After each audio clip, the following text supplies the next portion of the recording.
Welcome to the hottest movie review on the internet today, the A-List Review.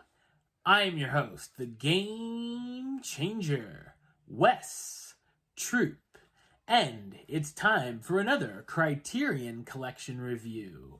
And as you guys know, I've been reviewing some of these classic films from the collection that I've picked up on Blu-ray.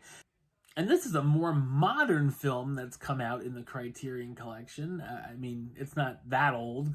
There's movies that are in the 1930s in the collection. So this one's a little more recent than that. This is a romantic comedy directed by Paul Thomas Anderson and starring Adam Sandler in a more serious role for him. It is number 843 in the collection, and that is the romantic comedy Punch Drunk Love.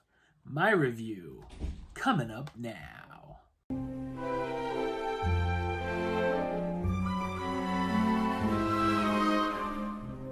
Barry Egan is a bachelor who owns a company who makes novelty plungers along with other items.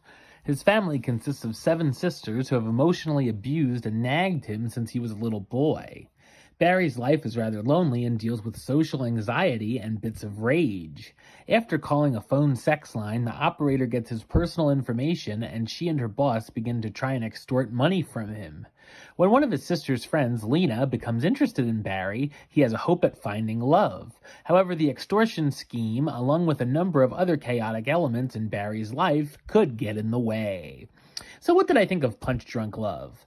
I thought it's a remarkable romantic comedy drama. It's directed by Paul Thomas Anderson, one of today's finest filmmakers, known for movies such as Boogie Nights, There Will Be Blood, Phantom Thread, and Licorice Pizza.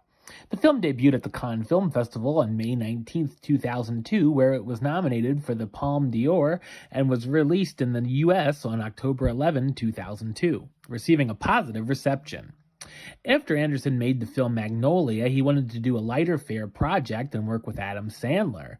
For Sandler, it would be more of a dramatic departure, which at the time was risky, but in the end would help critics take the actor more seriously with his impressive performance here and set him up for more dramatic roles down the line. The film has some beautiful shots and looks great overall, like all of the director's other works. There's also a fantastic use of colors, from the bright opening titles or the deliberate costuming, with Barry constantly wearing a blue suit. It's a very unique film that has a lot of deeper meanings throughout, with a lot to say about the power of love, Huey Lewis, nice, and the newfound strength it gives Barry. The love story between Barry and Lena is great, as it's a little awkward at first, but both want a real connection and bond over their loneliness. It's nice that it doesn't pull out the usual cliches with the romance and is different enough and enjoyable. The film is certainly unpredictable, taking a lot of turns you don't expect, with the randomness and chaos occurring in Barry's life, like a harmonium showing up outside of his work, or his plan to rack up thousands of frequent flyer miles by stocking up on pudding cups, which was actually inspired by a true story. Seeing him fight back against the sex line extortionists is entertaining as well, especially the great back and forths between Barry and the boss, Dean. We also see Barry's growth as he becomes more comfortable with himself, as when we first meet him, he keeps trying to come up with excuses instead of going on a date or out to a social gathering. His anger issues affect him as well, as he has bursts of rage causing him to punch walls or break windows. While it may not be the usual Sandler-type comedy, there are still a lot of humorous and even laugh-out-loud moments. The score is quite interesting as well and matches a lot of the crazy elements occurring on the screen. Adam Sandler stars as Barry Egan, the sweet-natured and awkward salesman. Emily Watson as Lena Leonard, Barry's love interest and his sister's friend. The late great Philip Seymour Hoffman in more of an extended cameo as Dean Trumbull, aka the Mattress Man, the shady character in charge of the extortion ring, and Luis Guzman as Lance, Barry's friend and co-worker. Punch Drunk Love is yet another triumph for Paul Thomas Anderson, and one of Sandler's best performances.